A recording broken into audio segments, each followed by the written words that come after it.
महाभारत के पन्नों में ना एक ऐसा योद्धा है जिसकी कहानी आज भी मतलब सदियों बाद भी सीधे दिल में उतर जाती है। हम बात कर रहे हैं कर्ण की, एक ऐसा हीरो जिसकी कहानी में महानता भी है और उतनी ही गहरी ट्रेजेडी भी।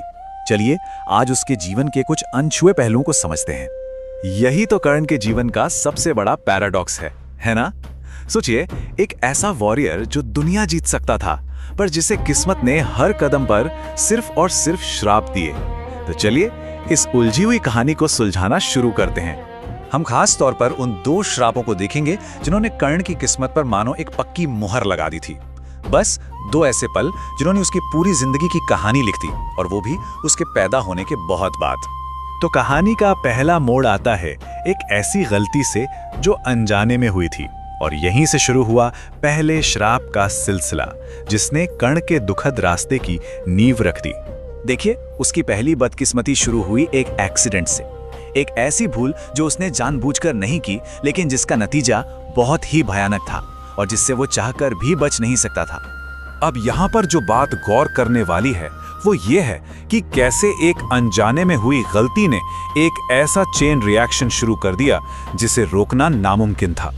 कर्ण ने सब कुछ ठीक करने की कोशिश की, दौलत ऑफर की, माफी मांगी, पर कभी कभी ना कर्म का फल टाले नहीं टलता, और बस यहीं से उसके पतन की कहानी लिखी जानी शुरू हो गई। एक ऐसा श्राप जो सीधा उसकी सबसे बड़ी ताकत यानी उसकी युद्ध कला पर हमला करने वाला था। एक भविष्यवाणी जो कुरुक्षेत्र के मैदान में उसके अंत का इंतजार कर रही थी।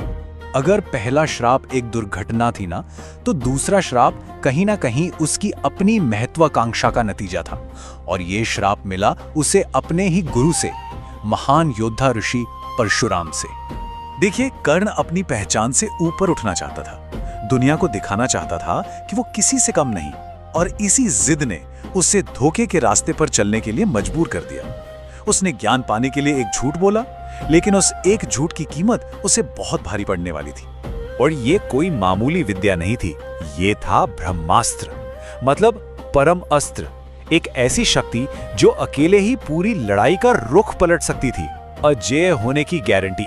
सोचिए, जब परशुराम की नींद खुली, उन्होंने देखा कि कर्ण के पैर से खून बह रहा है, पर वो टस से मस नहीं हुआ। वो तुरंत समझ गए, इतनी पीड़ा, इतनी सहन शक्ति किसी ब्राह्मण में नहीं हो सकती, ये तो सिर्फ एक क्षत्रिय योद्धा ही कर सकता है। और बस एक पल में सब कुछ बदल गया।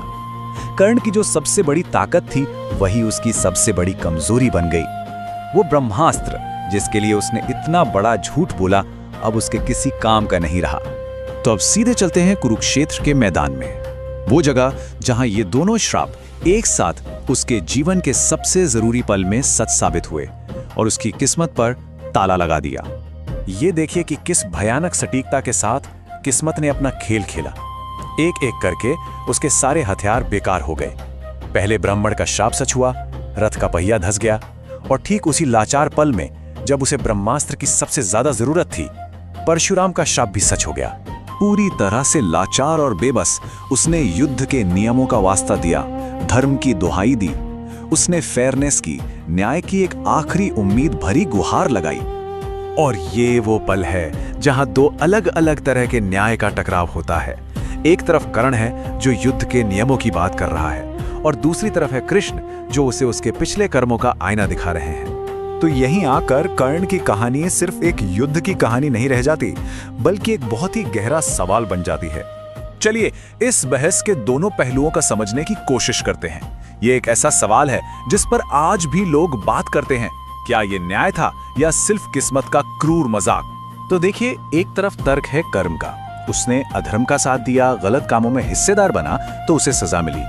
लेकिन दूसरी तरफ है नियति की कहानी, एक ऐसा इंसान जिसे जन्म से ही ठुकरा दिया गया और जिसने सम्मान पाने के लिए जो भी किया वो उसे और गहरे दलदल में धकेलता गया। एक मॉडर्न एनालिसिस की ये लाइन उसकी पूरी कहानी का सार बता देती है। वो पैदा तो महान हुआ था, पर उसे जीने के लिए एक ऐसी जिंदगी मिली जो उसकी काबिलियत के लायक नहीं थी, और इसमें उसकी चॉइस से ज्यादा उसकी किस्मत का हाथ था। असल में कर्ण का जीवन हमें ये सोचने पर मजबूर करता है कि क्या सिर्फ अच्छा होना ही काफी है, या कभी कभी किस्मत और हालात हमारी मर्जी से ज्यादा ताकतवर हो जाते हैं। और आखिर में बस यही एक सवाल है जिस पर हमें सोचना चाहिए, एक ऐसा योद्धा जिसे उसकी जीत के लिए नहीं बल्कि उस शान के लिए याद किया जाता है जिसके साथ उसने अपने अटल दुखद अंत का सामना किया।